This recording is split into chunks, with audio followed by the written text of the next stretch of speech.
Graças e paz. Nós vamos falar esses dias sobre família, né? São 3 domingos, agora em fevereiro.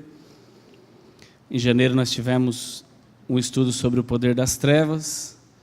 E eu queria incentivá-lo a você que, porventura, não perdeu algum, inclusive os do ano passado. Tivemos aqui vários estudos bem interessantes e que pudemos ser edificados com eles. Nós temos agora, né, faz tempo, mas está bem organizado. Ontem o Marcelo e a Letícia me mostraram, nós temos um canal no YouTube que tem lá, o nome do canal é Parque América mesmo, IBPA. E se você entrar lá e se inscrever, é só dar uma clicadinha lá no inscreva-se. Você pode ver todas essas ministrações, inclusive está tudo organizado pela lista, pelo tema, está bem legal. Tá bom? Então, desde o ano passado, esses estudos que temos tido na EBD, e esse ano será a mesma coisa. Tá? E o site também parece que já está funcionando, em processo de implementação, e você pode entrar lá e achar todas essas coisas. Muito bom. Então, o tema família, nós vamos falar desses dias, e eu queria também compartilhar aos irmãos algo que nós já temos falado, né, durante esse tempo todo, que no assunto de casal, é claro que em todos os assuntos, se você precisar de ajuda, não hesite em pedir ajuda, né? Não queira resolver sozinho, em todas as áreas de sua vida, mas como nós estamos falando desse tema, eu lhe aconselho se você está tendo problema no seu casamento, se você está tendo problema com seu filho, peça ajuda. E nós estamos dando nome, né? Outro dia alguém comentou, mas não tem ninguém no Parque América, nenhum casal que possa nos ajudar, por isso que a gente não pede ajuda. Então, eu estou lhe dando nomes. Eu acho que tem um monte de casais que podem nos ajudar aqui, desde os mais experientes até casais jovens, mas então eu vou lhe dar 3 nomes aí que eu acho que dá 3 fases diferentes de casais e podem ser de grande ajuda. Então, me coloco à sua disposição, eu e a Nádia, o André e a Márcia, que já tem filhos mais velhos, jovens, né? Nós temos um garoto pequeno, e temos o Fabiano e a Letícia também, que é um casal mais jovem, que ainda não tem filhos. Então, estamos colocando à sua disposição esses 3. Por que 3? Porque você pode pensar assim, mas por que não colocou outros? Porque cada um vai trabalhando numa área. Nós não queremos que todas as coisas caiam no colo aqui do pastor Disseu, todas as coisas vão para o pastor Nilo. Não, estamos dividindo os trabalhos justamente para que todo mundo tenha seu tempo de folga e todo mundo possa ajudar também. Então, se você quiser tratar a respeito de libertação, vem aqui, procure o pastor Nilo, o pastor Sérgio, tem se disposto nessa área. Se você quiser, mas eu só falo se for com o pastor Disseu, não tem problema, procure ele, a irmã Ruth, mas eu só falo se Jesus estiver, ele vai estar. Mas só se eu ver ele fisicamente, você vai ver, através das pessoas que estarão lá com você, tá bom? Mas eu só quero se for alguém muito importante. Também, todas essas pessoas são importantes, inclusive você. Então, não fique arrumando desculpa, irmão. Peça ajuda, tá? E vai ser uma bênção. Nós precisamos evoluir, precisamos melhorar. Então, peça ajuda. Não queira resolver a sua situação sozinho, né? Ontem nós vimos uma frase bem interessante. Quem quer chegar rápido, vai sozinho. Mas quem quer chegar longe, vai em grupo. E nós somos aqui um grupo, somos uma família, somos um time. E não podemos ter a pretensão de que sozinhos nós vamos conseguir resolver tudo. Tem coisas que nós não vamos resolver sozinhos. Então, peça ajuda. Aproveite que você está num ambiente de igreja, e a igreja é para isso, é para um ajudar o outro, né? Outro dia nós falávamos que não é interessante que um corra lá na frente, corra bem, esteja saudável, e o outro morrendo lá atrás. É importante que nós cheguemos todos juntos. Nenhum pai quer ver na mesa, onde está com a sua família, com seus filhos, um filho saudável e um filho desnutrido e raquítico. Alguém aqui que é pai gostaria de ver isso na sua casa? Não, ninguém quer. Você quer ver todos os filhos bem. E é da vontade de Deus também que todos nós estejamos bem, saudáveis, vivendo a vida abundante que está escrita lá em João, capítulo 10 e versículo 10. Ah, mas o diabo está querendo atrapalhar. Mas é óbvio, esse é o papel dele. Ele vai querer atrapalhar mesmo. Nós vamos falar disso daqui a pouco. E nós é que temos que buscar estratégias em Deus e ajuda para que possamos avançar. Por que é importante esse assunto de pedir ajuda no tempo certo? Porque algumas pessoas deixam para pedir ajuda a hora que o leite já derramou. Ah, mas aí é impossível? Não, não é impossível, mas é mais difícil, dá mais trabalho. Então, se ainda vocês estão em casa, se ainda o marido está em casa, se ainda a esposa está em casa, se ainda o filho está em casa, peça ajuda nessa hora, não deixe ir embora para depois falar, agora eu preciso que você me ajude a ir lá resgatar. É complicado, nós já tivemos experiências aqui que é mais difícil. Então, se você puder, acenda a luz do alerta no tempo certo, tá bom? Muito bom. Acho que na próxima ceia nós teremos uma série de coisas que serão colocadas e avisadas, né? E de novidades, e coisas que não são tão novidades assim também, mas de uma maneira organizada. Mas eu gostaria de antecipar para meninos, né? Homens que ainda não se casaram. Esse ano nós vamos fazer uma classe de hombridade diferente. Então nós vamos fazer uma classe de hombridade para garotos que estão aí querendo casar. Aí você fala, mas hombridade não é para homens? Sim. Desde que eles nasceram, nós entendemos que eles são homens. Apesar da pressão dizendo que não deveria ser definido, mas nós entendemos assim, não é? Então esses homens, meninos, homens que já são jovens e estão aí perto de casar, ou não estão tão perto assim, mas pretendem se casar um dia, nós gostaríamos de fazer uma classe com vocês. Por quê? Porque quando as classes que nós temos feito de hombridade, com homens já casados e com filhos e tal, é muito comum que fala assim, puxa vida, se eu tivesse ouvido isso antes de casar, se eu tivesse aprendido isso ou no começo do meu casamento, eu teria errado menos, ou não teria errado, né? Teria feito de outra maneira, teria pensado melhor. Então, por isso nós entendemos que é importante abrirmos esse tema para esses meninos. Então, vocês estão convidados, nos procurem, e eu vou lhe dar um aviso que se você não procurar, nós vamos procurar você. Que nós já temos uma lista. E como a Bíblia diz que você tem que ser obediente ao seu pai, visto que você ainda está na casa dele, ele quer que você participe. Ó, coisa boa, hein? Então eu vou lhe dar a chance de você vir procurar, tá bom? Você tem 15 dias. Se você não procurar, você será convidado.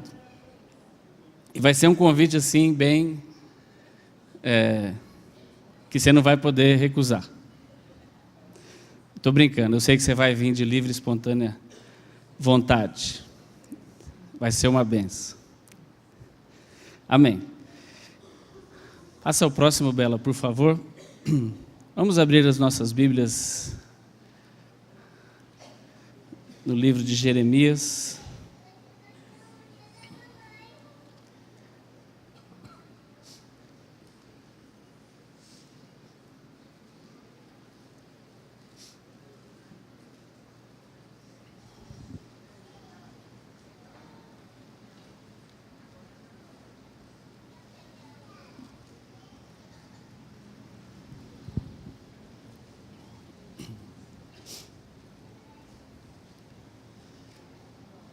Jeremias capítulo 6, versículo 16.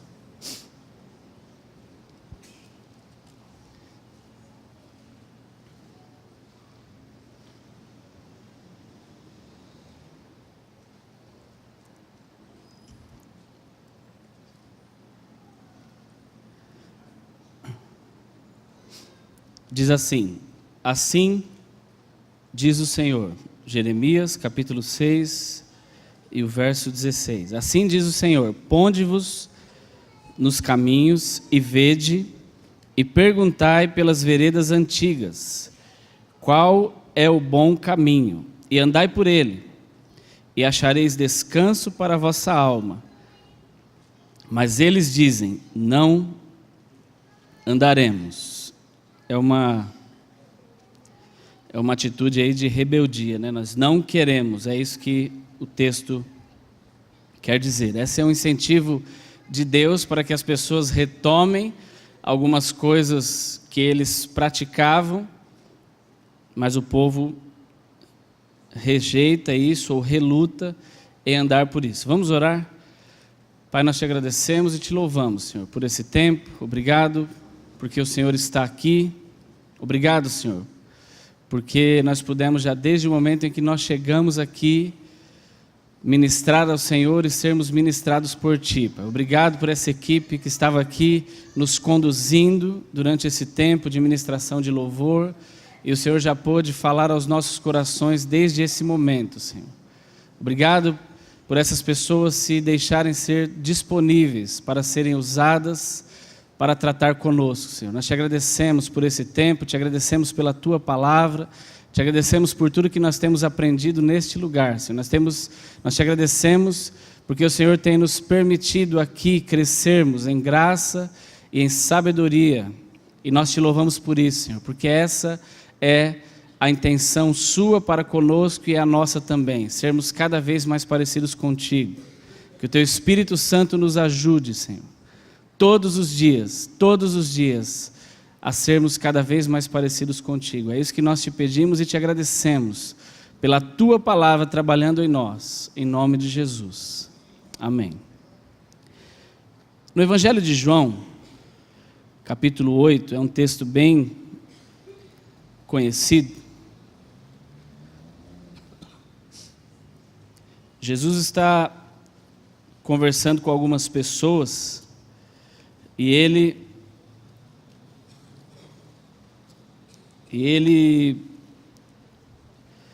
estabelece uma das funções do nosso inimigo, aquele que nós sabemos e ouvimos durante esse mês de janeiro, como eu disse, como ele trabalha, quais são as suas artimanhas. E o diabo, ele não vai vir, né, como nós aprendemos, ele não vai vir de uma maneira feia, com uma cara feia. Ele vai vir com estratégias, é assim que ele vem, desde sempre. Desde Adão e Eva, ele vem com estratégia. Né? Infelizmente, nós, os homens, não estamos tanto atentos como Deus, e Deus, quando o diabo ainda, como Lúcifer, tentou enganar a Deus, Deus, como sabe de todas as coisas, percebeu e já cortou o barato dele, mas nós não temos essa mesma percepção, e aí ele acaba se aproveitando disso. E a Bíblia diz no versículo 44, Jesus falando: vós tendes, capítulo 8 de João, vós tendes por pai ao diabo, e quereis satisfazer os desejos de vosso pai. Ele foi homicida desde o princípio, e não se firmou na verdade, porque não há verdade nele. Quando ele profere mentira, fala do que lhe é próprio, porque é mentiroso e pai da mentira. O diabo, ele tem, como eu estava dizendo, estratégias, eu vou mostrar algumas daqui a pouco, para minar aquilo que é a vontade de Deus para nós.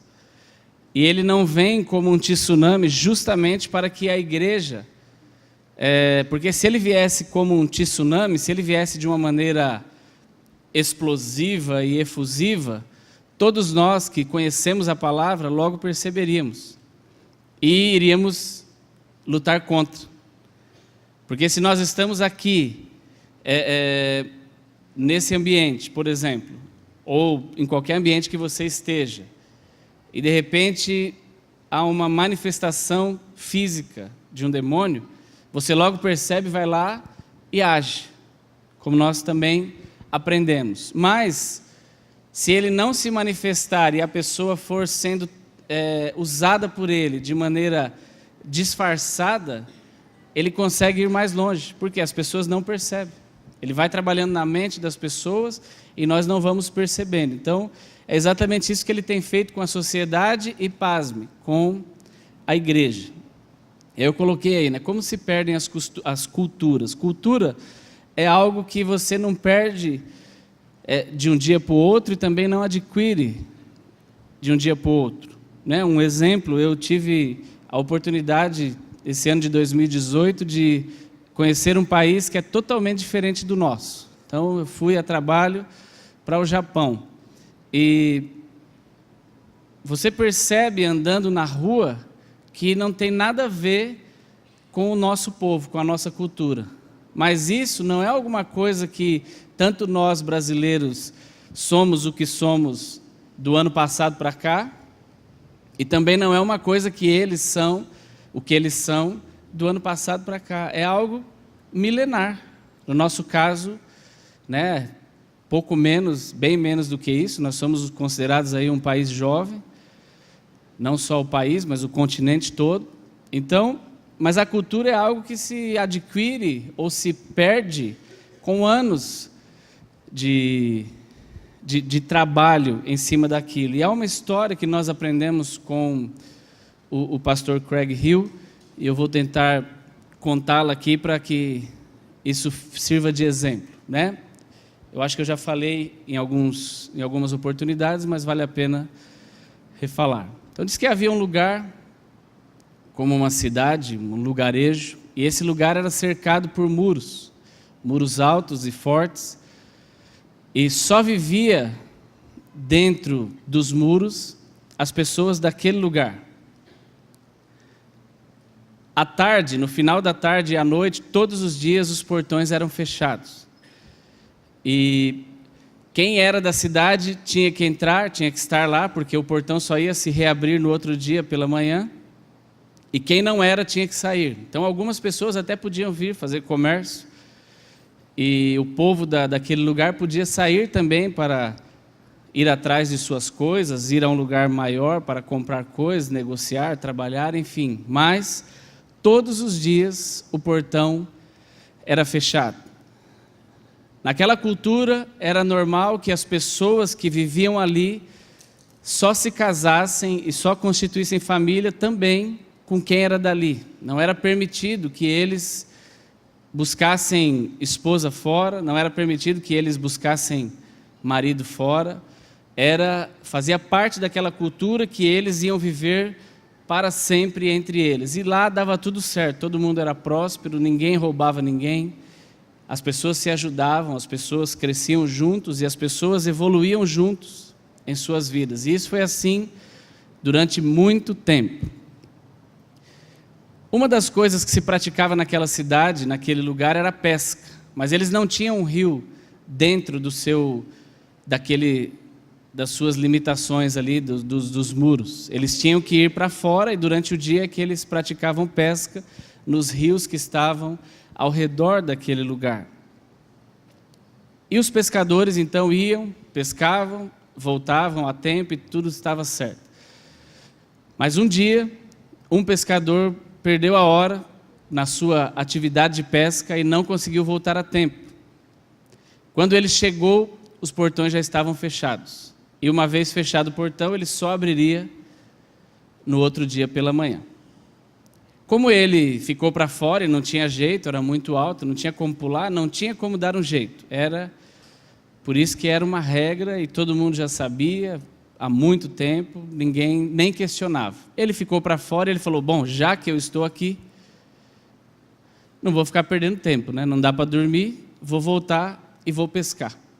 Quando ele voltou para pescar, ele percebeu que à noite os peixes aumentaram.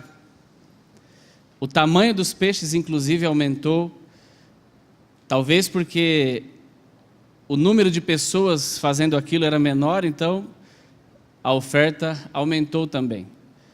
Os peixes eram maiores, tinha mais peixe, ele pescou com mais facilidade e ele conseguiu fazer naquela noite um volume de pesca que ele jamais tinha feito pescando de dia. Ele falou, será que foi sorte, né?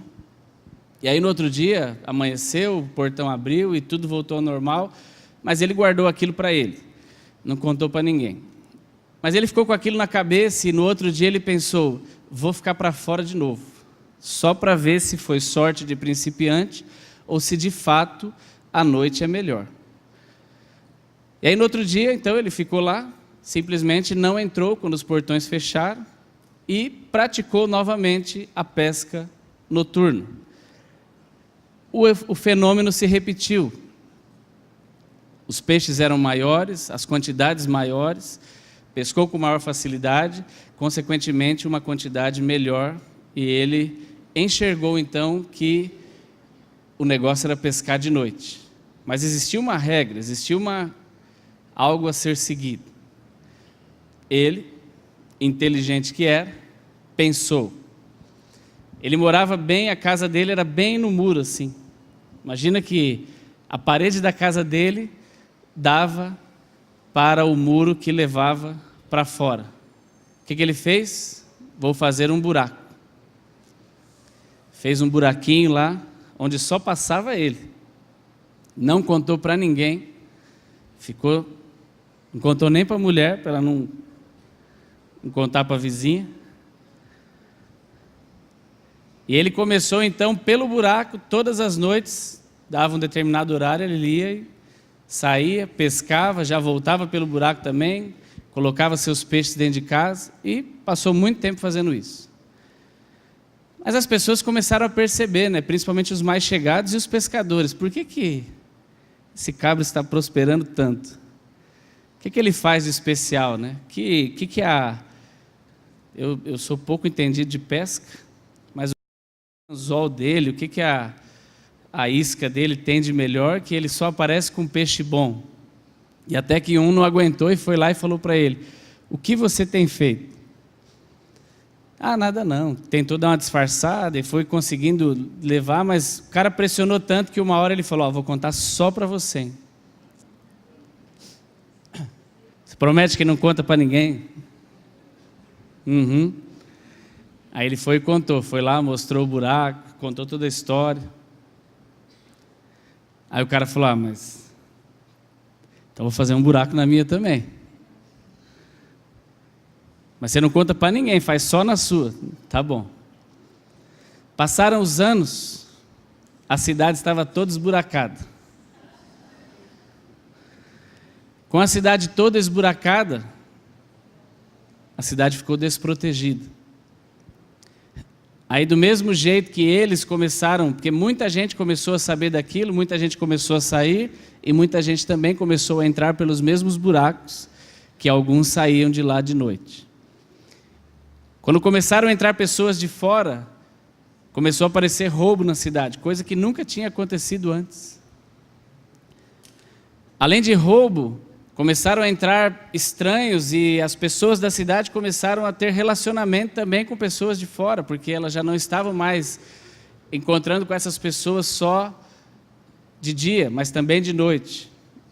E quando foram perceber, a situação estava já incontrolável e a cidade perdeu a sua identidade. Essa questão de estar fechada, essa questão de estar vedada, essa questão de estar separada do resto daquele lugar já não era mais uma verdade. Depois de muitos anos, aquilo se perdeu, aquilo foi contaminado e as pessoas entraram e fizeram ali mudanças de uma cultura tão antiga, né? Isso porque os mais velhos perderam poder sobre os mais novos, tudo por causa da atitude de uma ou duas ou três pessoas, que começaram assim, mas você não conta para ninguém, tá bom? Só para você eu vou contar. É só aqui que eu vou abrir essa exceção. Irmãos, isso está acontecendo exatamente assim, sabe aonde? Você pode falar, no Brasil. Também. Mas o Brasil já acontece isso faz tempo, coisas das quais nós vamos falar aqui. Mas na igreja, porque a igreja começou a abrir concessões. A igreja começou a abrir buraquinhos na parede. Ah, é só para você, mas você não conta para ninguém, hein? E aí um que não conta para ninguém, fala para o outro que também não vai contar para ninguém. Você sabe que todos nós temos o nosso melhor amigo. Eu tenho meu melhor amigo, a irmã Maria tem a melhor amiga dela, e a outra irmã tem a melhor amiga dela, e o irmão José tem o melhor amigo dele. Cada um de nós tem um melhor amigo. Imagina, se eu contei só para o meu melhor amigo, para o Valmir, ele contou para o melhor amigo dele, cada um só contou para um melhor amigo. Mas imagine quantos melhores amigos todos nós temos aqui. O negócio é incontrolável. Quantos melhores amigos nós queremos beneficiar? Quantos melhores amigos nós queremos ajudar aí ao longo da nossa vida? E a coisa perde o controle. Então eu gostaria de mostrar alguns números, e não tem nada de especial. Se você for ao Google, você vai perceber tudo isso que eu vou te mostrar aqui. Eu fiz questão de pegar exatamente como é, na íntegra lá da pesquisa Google que eu fiz rapidamente, tá bom? Então, se você puder passar um aí à frente, Bela. Olha só que interessante. Estatística de divórcios no Brasil. O Brasil registrou pouco mais aí de 1 milhão de casamentos civis em 2016. Esse é um dado que não é sobre esse assunto que nós vamos falar, mas dos quais 5 mil era entre pessoas já do mesmo sexo. A maioria continua sendo entre homem e mulher. É o que mostra a pesquisa Estatística de Registro Civil 2016 do Instituto Brasileiro de Geografia e Estatística, o IBGE, divulgada hoje, dia 14, isso foi em 2017. E aí tem uma chamada aí, né? O Brasil registra queda no número de casamentos e aumento de, e esse D é divórcios, tá bom? Passa o próximo, Bela, por favor. Quando você vê na tela do Google, ele já sugere algumas perguntas que as pessoas mais fazem a respeito de casamento. Quanto tempo dura em média um casamento? Quando foi criado o divórcio no Brasil? Quais são as principais causas do divórcio? Quanto tempo dura em média um casamento no Brasil? E quanto tempo deve durar uma festa de casamento? Tá tudo assuntos relacionados, tá bom? Vamos ao próximo. Quanto tempo dura em média um casamento? Olha que interessante. Os casamentos no país duram em média 15 anos. Alguém aqui é casado há mais de 15 anos? Olha que bênção, hein? Campeões. Já estamos fugindo da estatística, graças a Deus. Os casamentos no país duram em média 15 anos, segundo essa estatística aqui de 2012. Quanto tempo? Então ele dá esse dado aí. 15 anos é um tempo médio de um casamento. Obviamente que aqui ele está falando da sociedade, não está falando de dentro da igreja, tá bom? Está falando ainda do país. Próximo, Bela. Quais são as principais causas do divórcio? Também está lá. Então aqui estão algumas causas de divórcio mais comuns, mundo afora. Monotonia, falta de compromisso, intimidade, discussões demais, infidelidade, casar cedo, dinheiro, expectativas irreais. Depois tem vários sites, né? Vários links de sites falando sobre as 10 mais, as 12, as 5, e aí ele vai dando as principais, cada site dá lá a sua base de pesquisa, e daqui a pouco nós vamos voltar nessa mesma tela para pegar alguma delas e trabalhar em cima. Próxima, Bela, por favor. Olha essa matéria da Veja, de alguns anos já, 2 anos atrás. 1 a cada 3 casamentos termina em divórcio no Brasil. No ano passado, então era em 2017, ele estava falando sobre 2016. No ano passado foram registrados 344 mil separações ou divórcios, desquites, qualquer que seja o nome aí, no país. Continuando o texto, diz assim: 40 anos após a instituição da lei do divórcio no Brasil, 1 a cada 3 casamentos termina em separação no país. É o que mostram os dados do IBGE.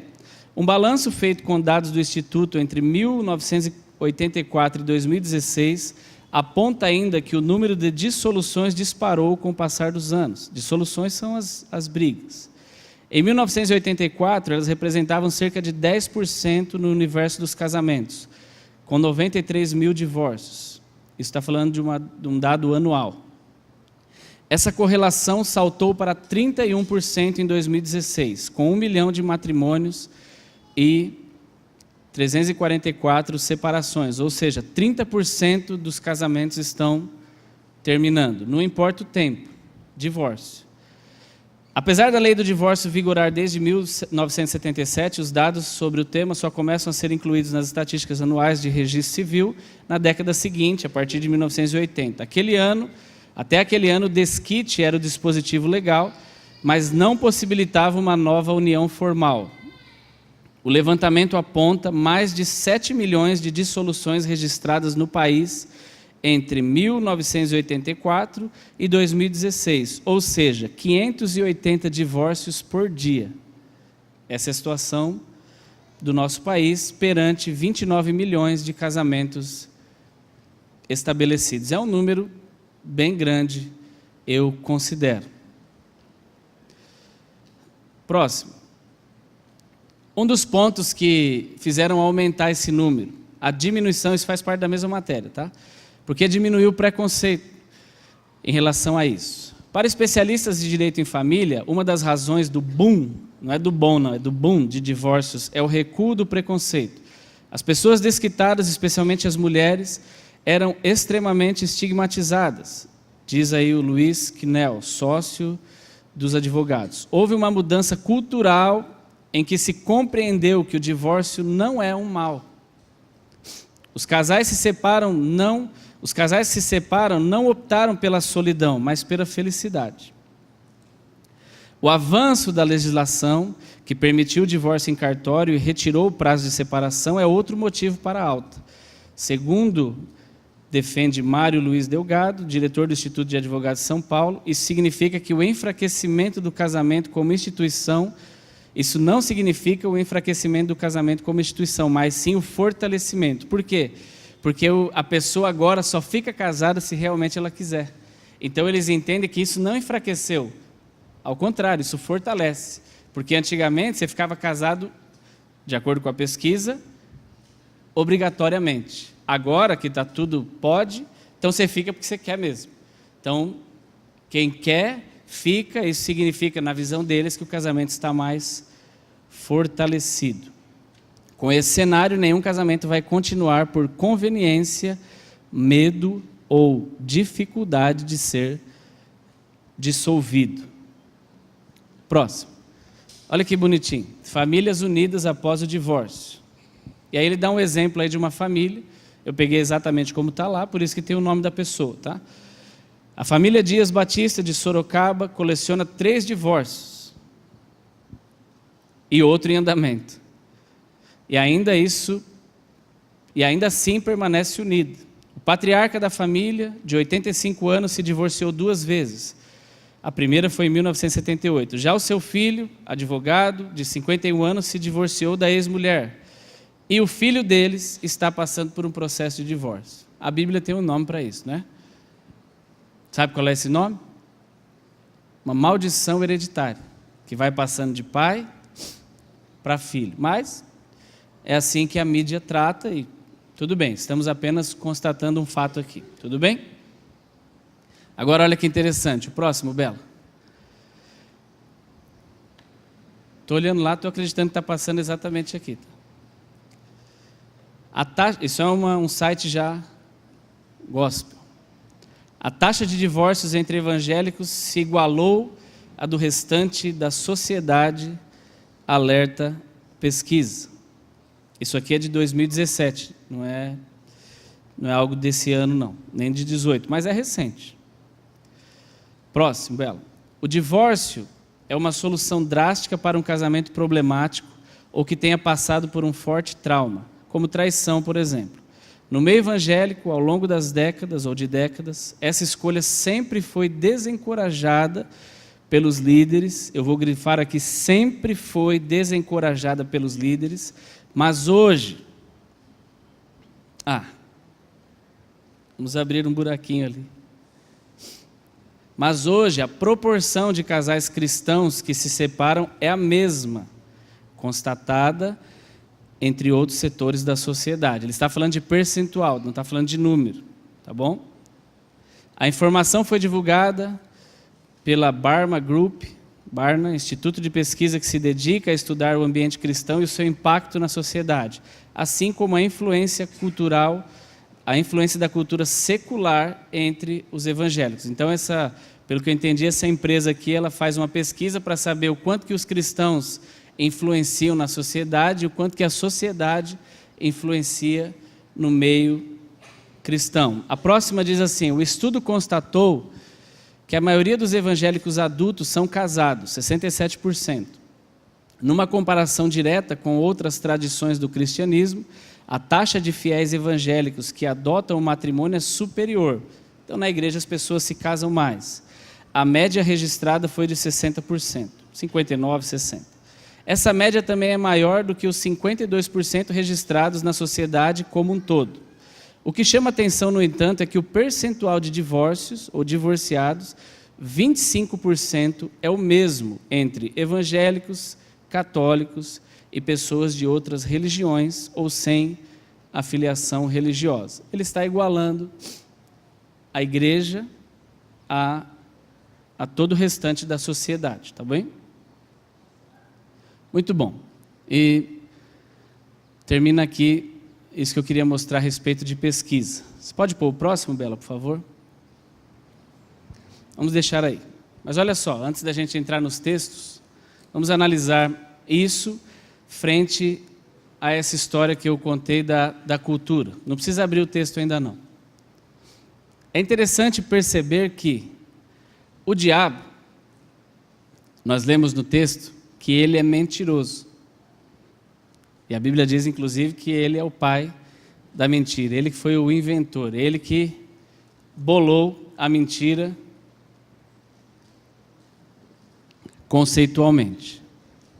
Nós aprendemos agora, está fresco na nossa memória, quais são as estratégias malignas. Nós ouvimos e aprendemos isso com o nosso pastor. Ele não vai, como eu disse, eu vou falar novamente para que agora fique mais claro para você. Ele não vai vir sobre nós como um tsunami. O diabo não vai vir e falar para os novos governos, obrigar-nos a colocar uma placa aqui. Fica à vontade para se separar. Não, ele não vai fazer isso. Porque se ele fizer isso, nós vamos lutar contra. Se ele vier de uma maneira agressiva, nós conhecemos a palavra e nós vamos lutar contra. Não é essa a estratégia dele. A estratégia dele é vir sorrateiramente. A estratégia dele é vir mudando uma cultura em anos estabelecida para ir alterando o pensamento das pessoas, para ir mudando o pensamento das gerações em relação àquilo que foi estabelecido pelos nossos pais, pelas gerações anteriores. Ele não vai vir de uma hora para outra, mas ele vai vir com várias conversinhas, atacando a escola, como ele tem feito, atacando pela mídia, atacando aonde você trabalha. Ele não vai chegar na sua casa e estabelecer uma estaca lá e falar, eu vim aqui para detonar. Não, porque ele sabe que nós estaremos atentos a isso. Mas o diabo, ele sabe trabalhar. E nós temos que entender a estratégia dele e lutar ao contrário. Nós colocamos dados aqui e você percebe que nenhum deles é uma evolução de 5 anos para cá. Está falando aqui de 1980. 1980, parte de nós aqui não era nem nascido. Na década de 80, eu tinha 3 anos de idade, eu nasci em 77, quando iniciou a década, né? Na década de 80, provavelmente, a maioria de nós não era nem casado. Nós estamos falando de uma mudança que vem se perpetuando no nosso país há muito tempo. E não é uma realidade só do Brasil, é uma realidade do mundo, mas nós estamos olhando para o Brasil. Eu me lembro que a primeira vez que surgiu esse tema na nossa família, e um dos filhos da minha avó, consequentemente meu tio, pensou ou falou em se separar da minha tia. A minha avó, que ela nasceu e viveu na igreja católica, mas ela não aceitava aquilo. Ela era cristã e ela não aceitava. Divórcio não fazia parte de sua cultura, do seu vocabulário. Não existe, não pode. O meu avô já tinha falecido. Sim, já tinha falecido. E eu me lembro que ela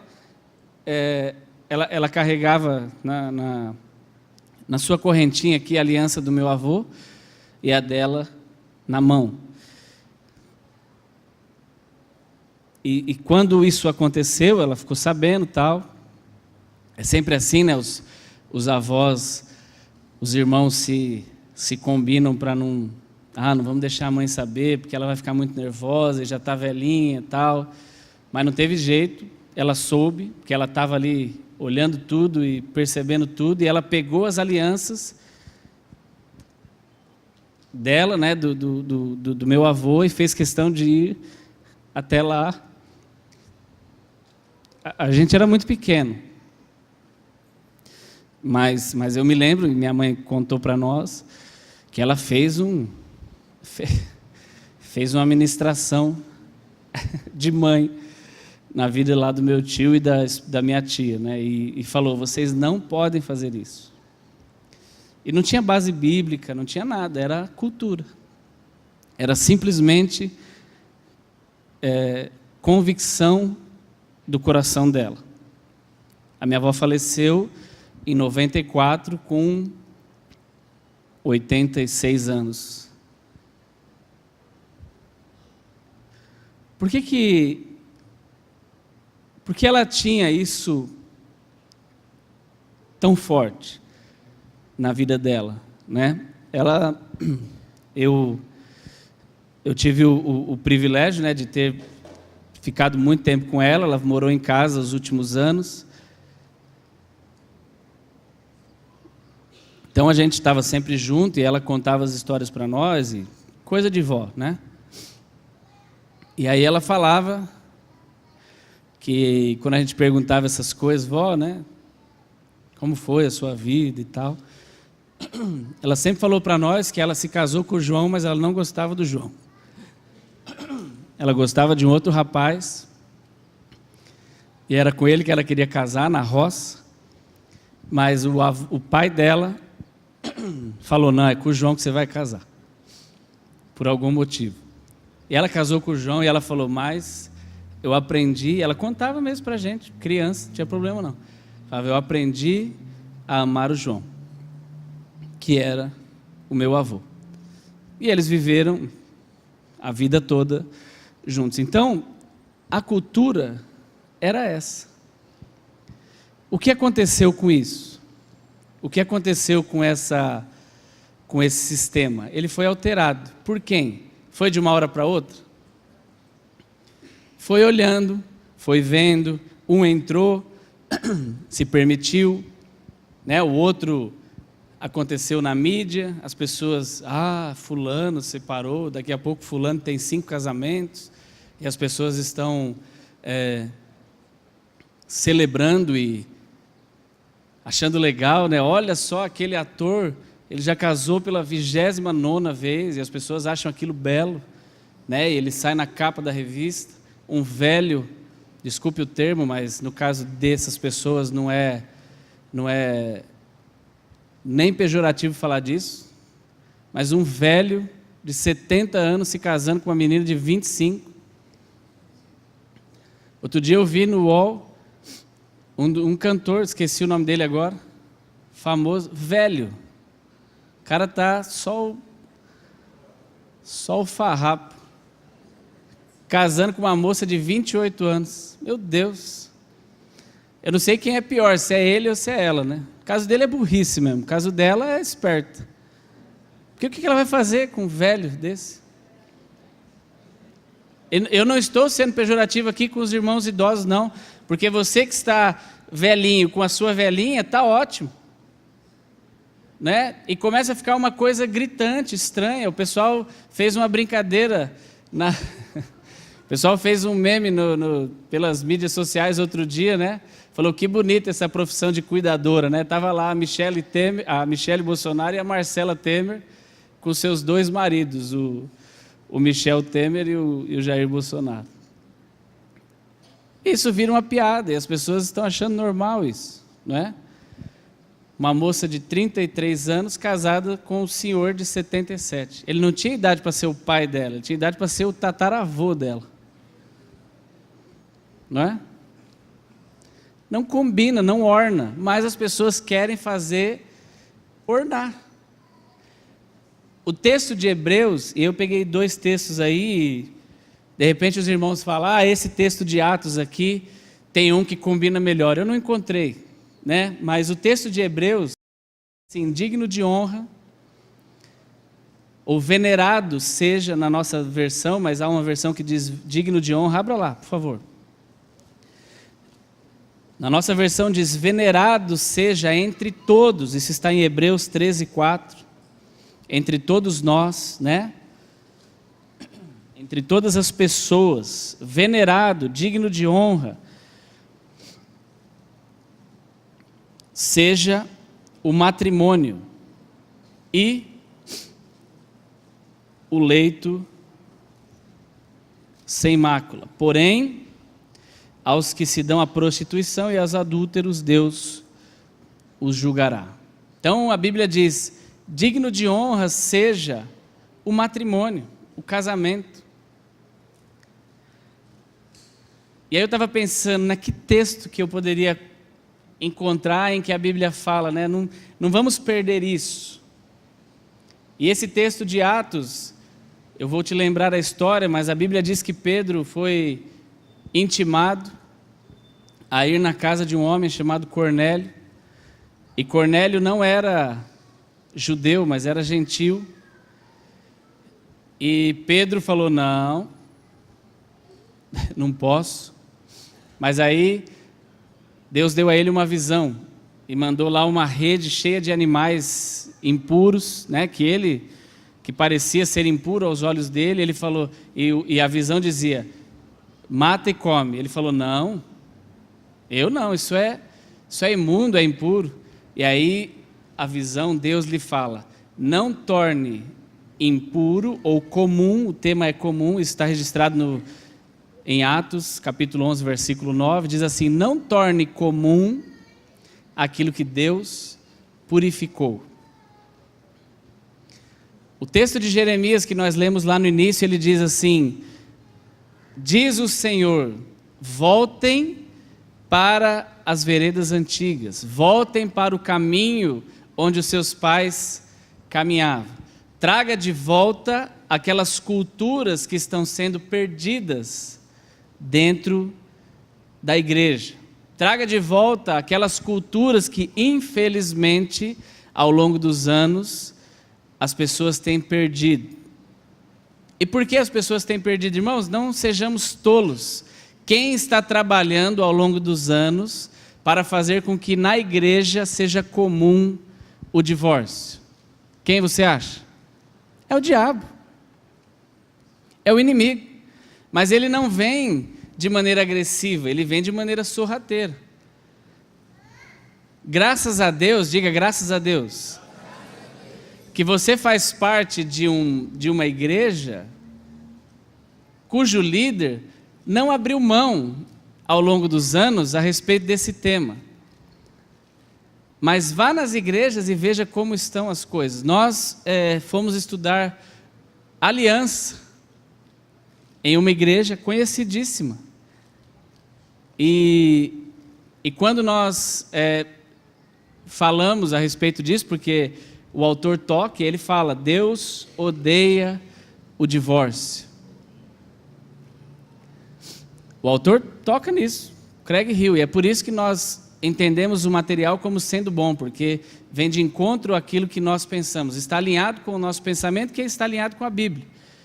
E aí no grupo, obviamente, tinha pessoas de segundo casamento. Aí alguém falou, mas não é tão assim. Aí o nosso professor, sabendo da nossa história, falou assim, bom, aqui na nossa igreja se abriu uma concessão, mas na igreja do Rodrigo, por exemplo, não pode. O cara queria me bater. Como é que não pode? Eu falei, não pode.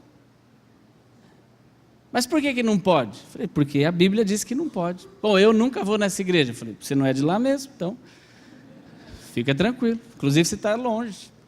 Olha o bairro que nós estamos, você nunca vai para aquelas bandas lá.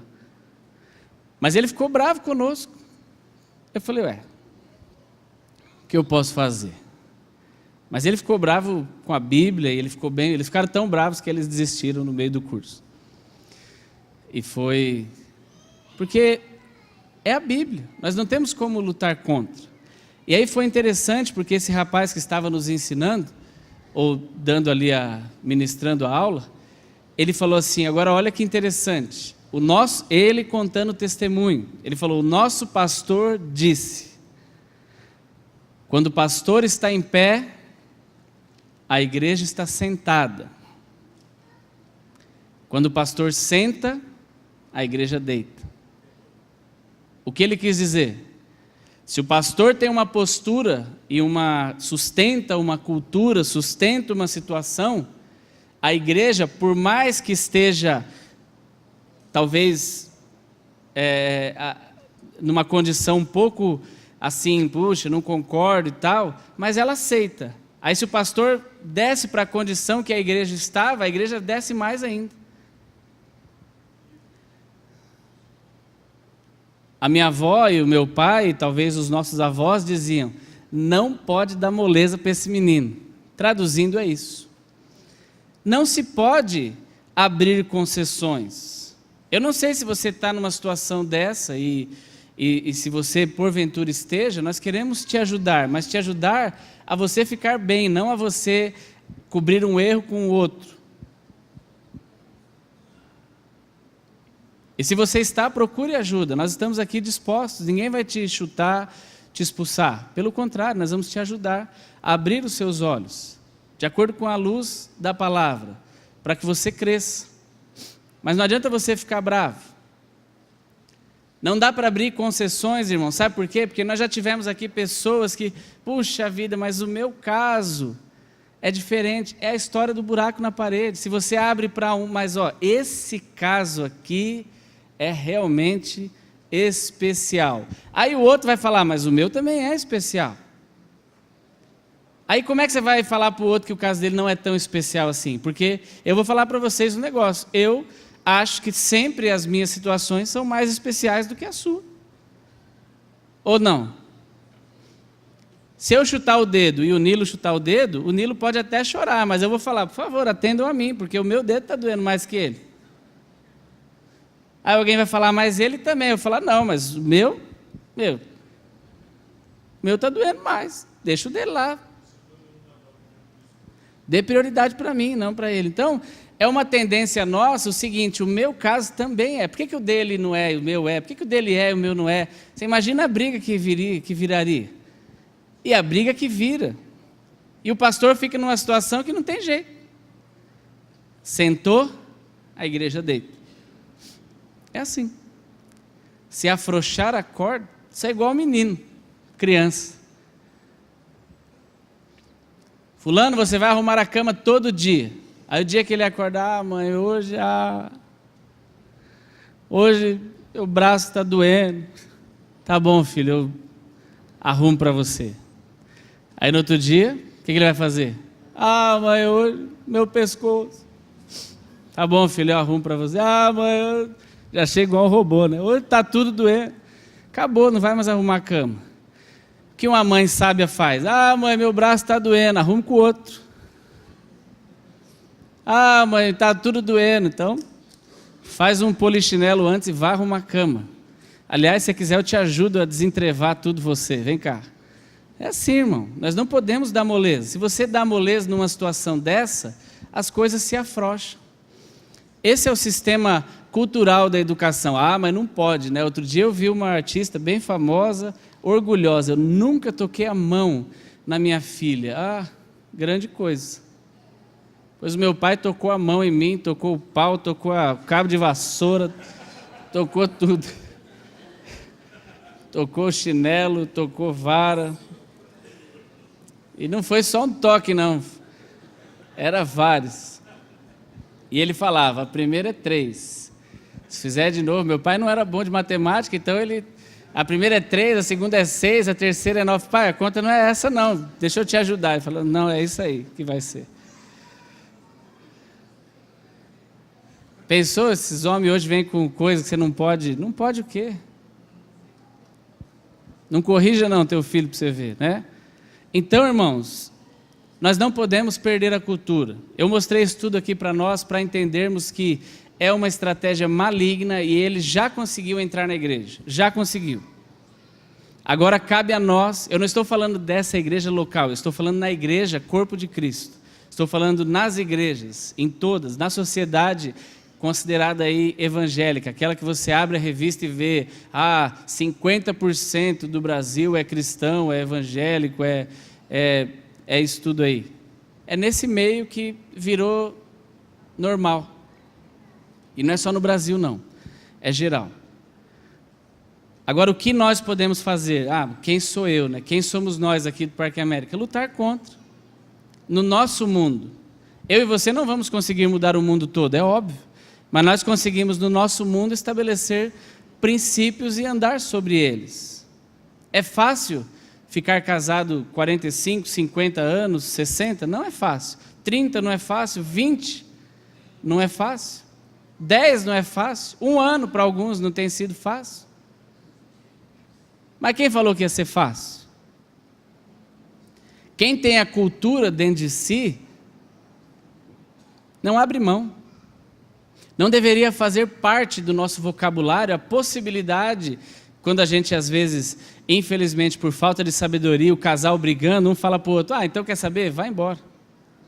Vai embora, volta para casa da sua mãe. Isso não deveria fazer parte de nós, porque é uma arma que acaba machucando a outra pessoa, pode causar, vai que ele aceita, né? Nós tivemos aqui um exemplo de um casal que, infelizmente, o dia que o rapaz pegou a moça e deixou na frente da casa da mãe dela e falou, vim te devolver, era só o que ela queria. Ela falou, tá bom. Aí quando ele foi buscar, ela falou, você que me trouxe? Só estou cumprindo a sua ordem. Acabou. E ela agiu exatamente assim, com toda tranquilidade, falou, você me deu o álibi. Então, irmãos, nós temos, infelizmente, vários exemplos ruins, mas graças a Deus nós temos a maioria de exemplos bons. Amém? E nós aqui somos um reflexo dos bons exemplos. Mas não significa que nós temos que afrouxar, porque vem atrás de nós uma geração que também vai se casar. E como está preparada essa geração? Como está preparado o Heitor a respeito do casamento? Eu digo Heitor porque ele é o meu filho, mas cada um de nós tem que pensar no seu. Né? Como igreja nós temos que pensar em todos, mas eu diria que a sua preocupação tem que ser latente sobre a vida dos seus filhos. Como será? Será que passa na cabeça deles? É normal? É comum? O importante, como diz a pesquisa, é ser feliz. Né? E as pessoas estão descobrindo que ficar só, o divórcio não é para ficar só, mas é para ser feliz. Se a pessoa com quem eu estou não está me fazendo feliz, eu vou então atrás de outra. Muito bem, falamos das pesquisas, vamos agora tentar biblicamente mostrar algumas soluções. Põe mais um, Bela, por favor. Esse aí é aquela mesma lista lá que está bem simples lá, os pontos, eu nem fui atrás de outra, tá bom? Os pontos que fazem, ou que, os principais causas do divórcio. Aperta mais um, por gentileza. Isso, olha lá, eu separei 4, tá bom? Vamos falar rapidamente sobre esses. Isso são sintomas. Então, em cima desses sintomas, que não é a Bíblia que está dizendo, mas é o Google, nós vamos dar respostas bíblicas a ele, ou pelo menos uma resposta, tá bom? É isso que eu estou me propondo aqui. Aí você fala assim, mas eu gostaria de todos os pontos e todas as respostas bíblicas. Não dá, né, irmão? Nós temos 20 minutos, tá bom? Então, por isso que eu falei, se você está passando por esse problema, peça ajuda. Talvez, de maneira individual, a gente consiga falar mais coisas. As pessoas consigam trocar experiência com você e te ajudar em mais pontos. Mas vamos lá. Primeiro ponto aí, monotonia. Diz assim, algumas vezes os parceiros estão entediados um com o outro. O que é monotonia? Monotonia, alguma coisa que se diz monótona, é um negócio que caiu na monotonia, né?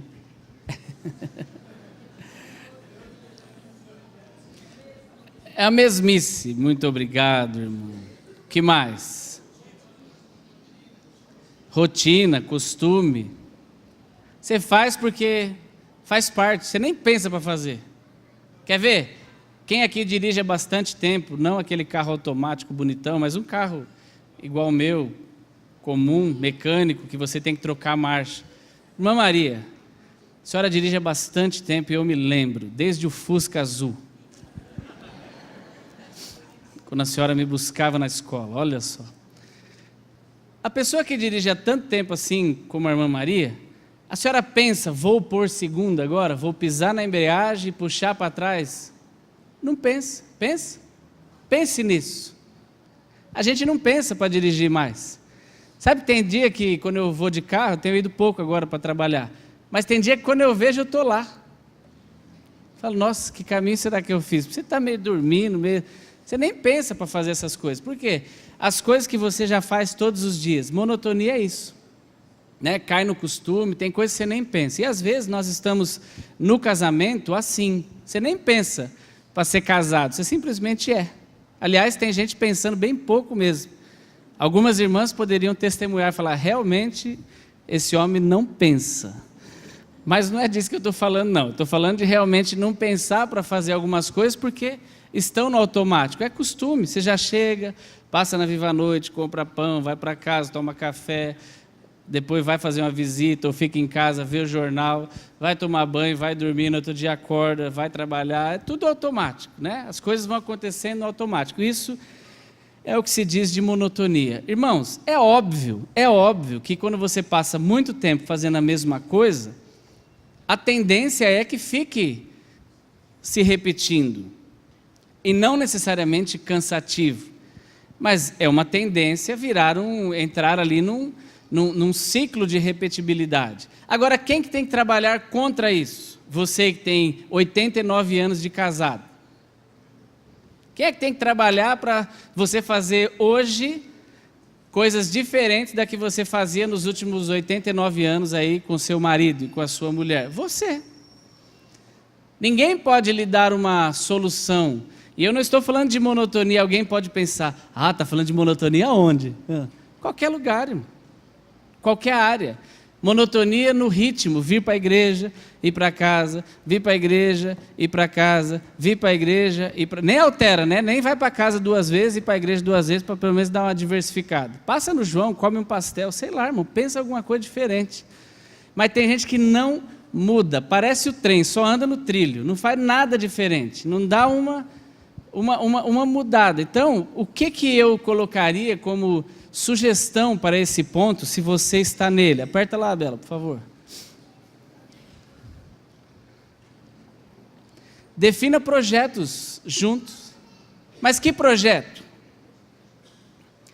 O que é projeto? Defina projeto. O que é comprar uma geladeira nova? Muito bom. O que é projeto, Odilon? Viajar. Algum projeto, irmão? Cite aí. Fazer um filho, Gilmar? Que bênção.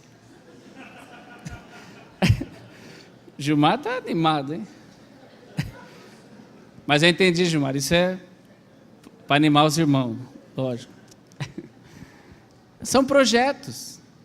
Comprar um carro novo, Que projeto? Cite outro aí, irmão. Uma casa nova? Puxa, que projeto maravilhoso. Mais algum projeto? Pelo amor de Deus, não é possível que você não tenha um para dar de exemplo. Uma viagem, né? O Odilon já falou. Outro.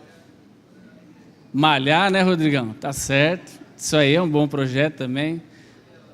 Os dois juntos, isso. Mais algum projeto, irmãos? Levar a esposa para jantar. Olha que projeto legal, hein, Valmir? Eu vou pedir para a Beth ouvir, viu? E registrar. Foi o Valmir que falou. Mas o Valmir está sempre colocando lá fotos de passeios que eles fazem. É isso aí. Mais algum projeto? Fala aí, irmão. Um projeto bom. Sua esposa está ouvindo, hein? Como é que é? Comprar uma casa no interior de São Paulo. Olha que coisa boa. Mais algum aí? Nilson, fala um projeto bom aí. Como é? Um passeio romântico, muito bem. Irmãos, você é criativo. Adailton, fala aí um projeto bacana. Ir para o Piauí não vale, porque todo ano você vai. A Terezinha já até sabe. Mobiliar a casa? Boa. Irmãos, nós somos criativos. A Bíblia diz que você e eu temos a mente de Cristo. Andar de bicicleta no Parque Vila Lobos, olha que legal. Olha que projeto bacana. Tem que ter alguma coisa. Você fala, esse ano... Sabe o que isso acontece quando você faz isso? Você tira a tua turma da monotonia. Ah, pai, sempre a mesma coisa, então vamos fazer um projeto novo. Pastor Marcelo, fale um projeto bom aí. Vai pensando. Tem vários, tá bom. É ruim pegar assim, né? Tá certo. Quer falar um projeto? Pintar a casa. Isso é um projeto ótimo. Bom projeto, né? Irmãos, tem vários. Se a gente for fazer uma lista aqui, todo mundo... Pastor Disseu, diga um projeto bom.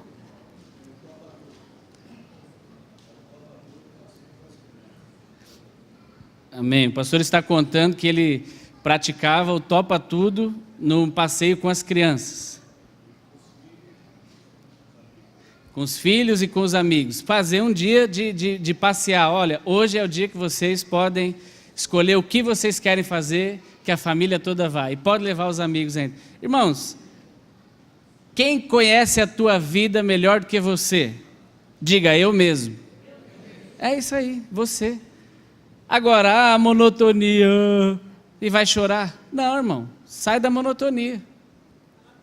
Tem tantos lugares aqui para a gente fazer, projetar. Ah, mas acontece que projeto demanda dinheiro. Não, e andar de bicicleta no Vila Lobos não demanda dinheiro. Chupar um geladinho, uma coisa barata. Sei lá, irmão, seja criativo. E eu dou um texto para você, Jó 22, 28. Abra lá. Nós não vamos falar aqui coisas mirabolantes, não. Eu vou falar coisas óbvias. Coisas que você fala, mas isso aí? É, isso aí. Isso aí que você não tem pensado. Exatamente. A irmã Honorina está falando, são coisas legais que marcam a vida da esposa, marcam a vida dos filhos. Outro dia, olha, nós estávamos assistindo uma reportagem a respeito do dia do aniversário de São Paulo, e aí o repórter lá levou a moça que mora em São Paulo para conhecer a Avenida Paulista. Ela nunca tinha ido. E aí na Avenida Paulista ela foi conhecer a Casa das Rosas. E eu, orgulhosão, me aproveitei que no ano passado, totalmente sem querer, mas querendo, né? Um dia nós marcamos um passeio, porque a Nádia sempre me cobrou disso, puxa, a gente não vai passear, não vai no museu, não vai. Aí o Heitor falou sobre esse assunto na escola, e a gente saiu um dia, fomos eu, a Nádia, o Heitor e o Mateus, filho de um irmão aqui. Fomos lá nessa Casa das Rosas. Eu nem sabia que tinha Casa das Rosas em São Paulo. Nós fomos, foi super legal. Aí eu pude, no dia da No dia da reportagem, falar, ó, fomos lá, hein? Sou legal demais. Mas são coisas bobas que a gente reluta em fazer, né? E é isso que a irmã Norina falou, marcam as pessoas, os filhos, marca a família, marca a esposa, marca o marido. Nós temos que ser criativos, irmão. Vamos andar.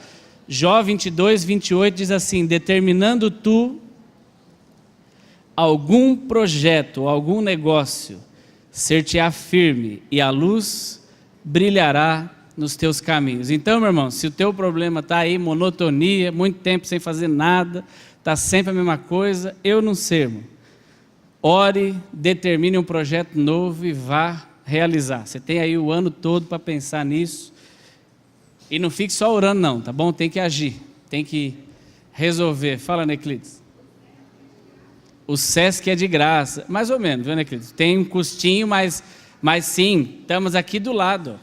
Quantas vezes nós, para entrar lá e passear, exatamente, desfrutar do verde, é de graça. Você tem razão. Estou falando assim, se for almoçar, tem um custo, mas você pode levar a sua farofinha, seus lanches e é de graça. Olha que bênção, aqui perto, não é? Muito bem lembrado, Aleclides, obrigado. Próximo. Ibirapuera, né, já é um pouco mais longe, Vila Lobo, enfim, temos, tá vendo só que criatividade, vocês não vão... Maridos, ó, vai pensando aí. Hein?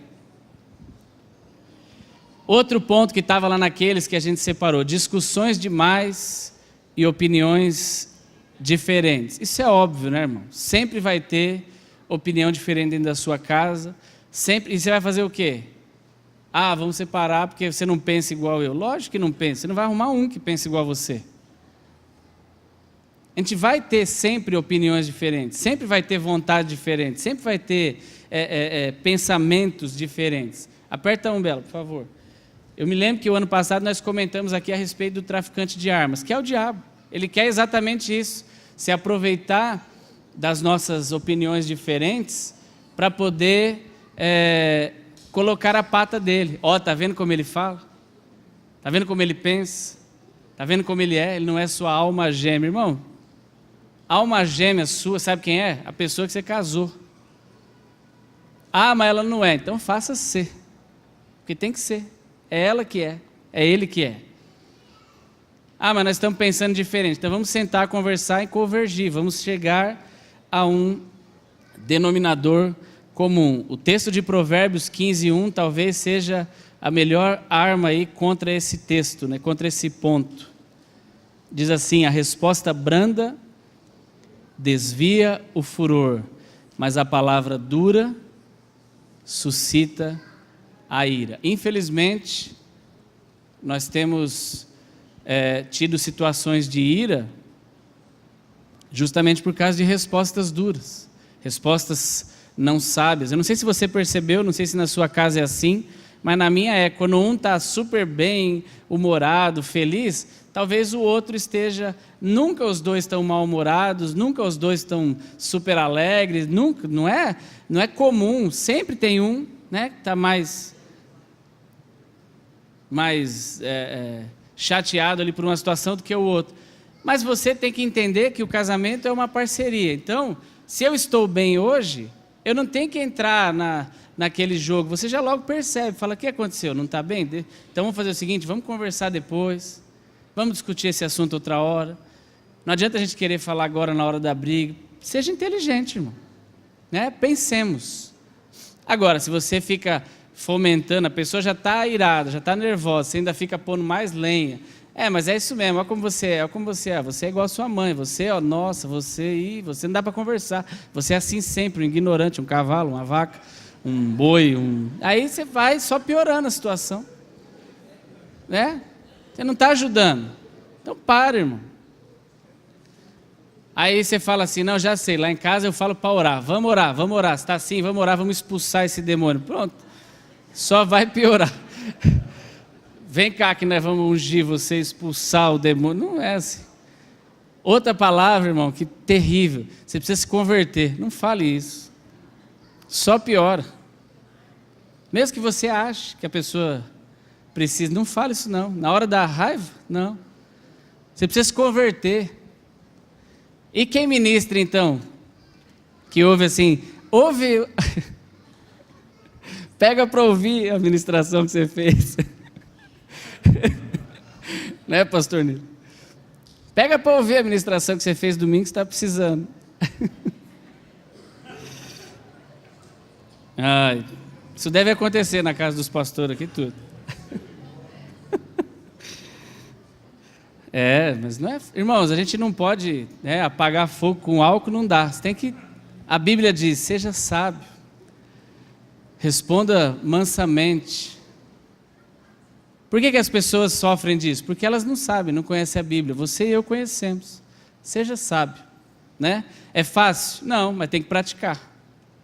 Tá certo? Encha sua boca de água, como uma maçã. Encha a boca, não responde. Né? Pratique além do silêncio. Tá bom? Muito bom. Próximo, Belo. Eita, casar cedo. Diz que é um dos pontos também que faz com que ajuda, né? Tá lá naquela relação que as causas do divórcio, casar cedo. Há controvérsias. O que é cedo? O que é casar cedo? Casar de manhã? Não, não é isso. Não é casar de manhã. Casar cedo tá falando de idade, obviamente, né? Jovem demais. Aliás, olha como o diabo é safado sem vergonha. Sabe o que diz a pesquisa? Que os segundos casamentos duram mais. Sabe por quê? Porque aí a pessoa já está experiente, já casou mais velho, já escolheu melhor, já sabe o que dá errado. Percebe a estratégia? Aí o cara lê e fala, então está resolvido. Vou casar de novo. Não, irmão. Então, casar cedo é um problema? Depende. Depende de como você entra para o casamento. Mas via de regra, sim, pode ser um problema. Eu me casei com quase 22 anos, eu tinha 21 na época. Mas eu vou lhe contar a condição que eu tinha. Eu já trabalhava desde os 14 anos, eu já tinha um emprego, já tinha uma carreira que eu estava cursando ela. A Nádia já trabalhava, nós tínhamos uma renda pequena, mas tínhamos. Nós tínhamos uma instrução e eu sabia que eu não... Discutimos isso, conversamos, chegamos à conclusão que não era ideal morarmos no quintal de nossos pais, seja de qual fosse. Alugamos uma casa, tínhamos alguns projetos, então eu casei cedo, fato. Mas, numa condição mínima, né? Quando nós nos casamos, no ano seguinte nós já compramos o nosso terreno.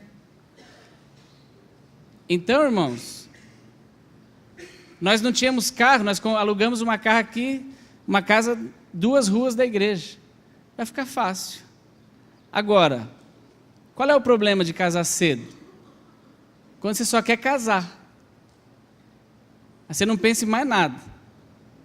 Você esquece que o casamento traz uma série de coisas, né? Tem conta que chega, tem um monte de coisa. Eu vou casar. Essa história de um amor e uma cabana não rola. Isso é furado. Então, aperta mais um aí, Belo. Para você que pensou que, qual é a resposta mirabolante? Ouça os teus pais. Ouça o Espírito Santo que está dentro de você. Ouça os mais velhos. O texto de Romanos 8,14 diz assim, todos os que são guiados pelo Espírito Santo, esses são filhos de Deus. Eu não tenho outro conselho a te dar, a não ser que você me peça individualmente, você que quer casar, porque não dá para a gente cravar e falar, vai dar certo, vai dar errado. Eu lhe diria, se prepare, esteja preparado, pense, converse com seu pai e sua mãe.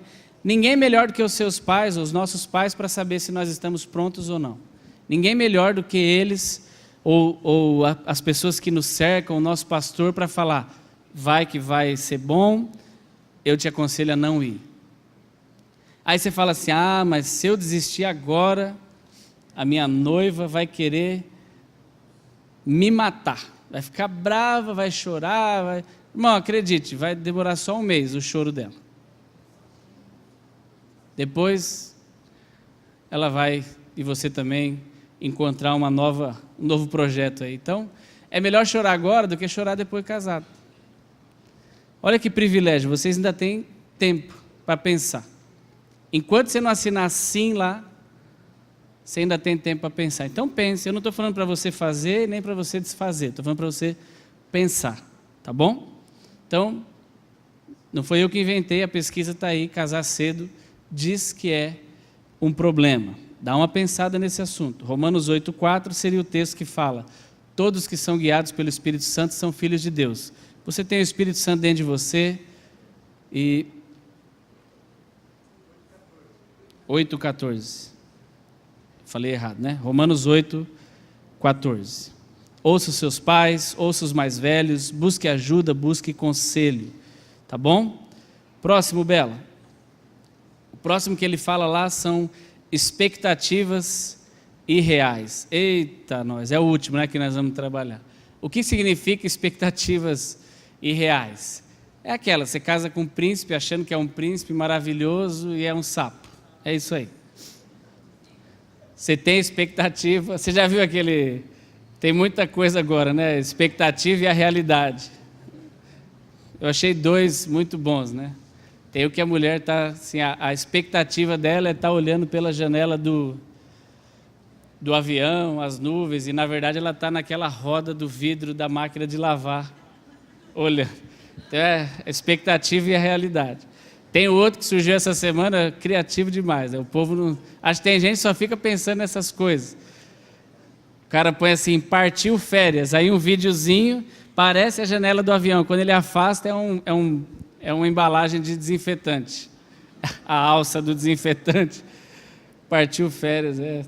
Enfim, são exemplos, né? Expectativa versus a realidade. Então você era jovem, forte, bonita, e a sua expectativa era: meu Deus, vou casar com uma mulher maravilhosa, prendada, sabe fazer tudo. Outro dia eu vi um negócio muito interessante, né? Um rapaz colocou no Facebook assim: deve ser muito bom ser casado. É nesses dias que você percebe como é bom. O dia que você teve um dia ruim, seu chefe brigando com você, tudo dando errado no serviço, mas você chega em casa, você vai ter uma esposa para te fazer carinho, com tudo pronto para você comer, para te tratar bem, para te ouvir. Por isso que vale a pena ser casado, eu acho, né? Ele colocou. Aí alguém escreveu embaixo assim: vocês contam ou eu conto? Tipo assim, não é nada disso. Então, é um problema. De fato, expectativa errada é um problema. Você escolhe uma pessoa, mira nela, casa e fala: esse aqui é aqui que eu vou amarrar, né? Nós estudamos o ano passado, né, a respeito daquele livro Duas Pulgas e Nenhum Cachorro, né? Esse é um cachorro para eu ser uma pulga, sugar bastante, e aí na realidade não vai ser nada disso. Então, Bela, aperte lá. Sugestão, né? Ajuste as suas expectativas. Você que ainda não casou, obviamente você tem a possibilidade de questionar, perguntar. Se eu fosse casar hoje, irmãos, eu ia fazer vários questionários.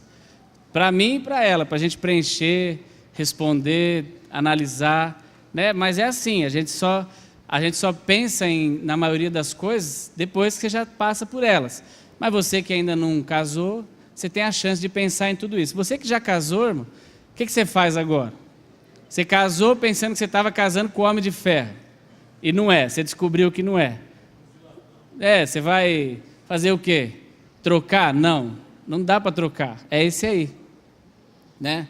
Não tem como a gente fazer. Tá igual, outro dia eu vi uma história que a mulher e o marido perceberam que o filho, a mulher, né, percebeu o filho adolescente, não tinha nada a ver com os dois, nada a ver, totalmente fora, e falou: meu Deus, esse menino não parece nada com a gente. Foi lá e fez um teste de DNA e percebeu que ele não era filho nem dele nem dela. Aí ele falou: meu amor, eu não estou entendendo, alguma coisa deu errado, ele não é filho nosso. Ela falou: você não lembra não? Ele falou: Ela falou, do quê? Falou, quando a gente estava saindo da maternidade, ele estava todo sujo, você falou, vai lá dentro e troca. Eu fui lá e peguei um limpo e deixei o sujo.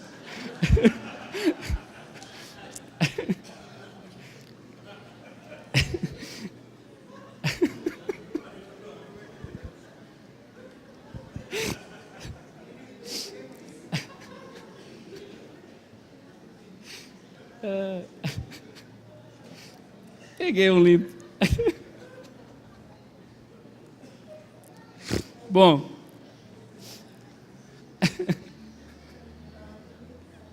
Mas não dá agora, né? Não vai dar para trocar. Irmã, irmão. Então o que você tem que fazer? Ajuste a sua expectativa. Ah, mas não era isso que eu esperava. Ajuste o que você esperava. Ajude ele a chegar próximo do que você esperava. Ajude ela a chegar próximo do que você esperava. Ah, mas isso não muda, não tem jeito. Tem jeito, irmão, né? Tem jeito. Então, 1 Timóteo 6,8. Você vai falar, nossa, mas que texto é esse? É o que eu pensei para te ajudar.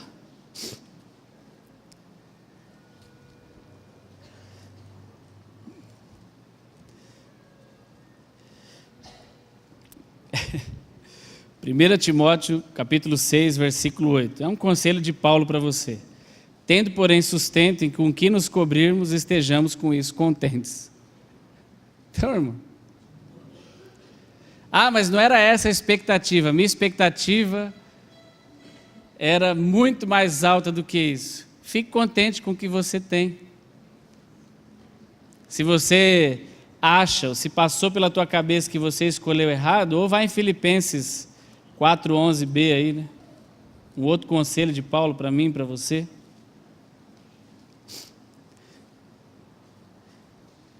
Paulo novamente diz na parte B do versículo, porque já aprendi a contentar-me com o que tenho.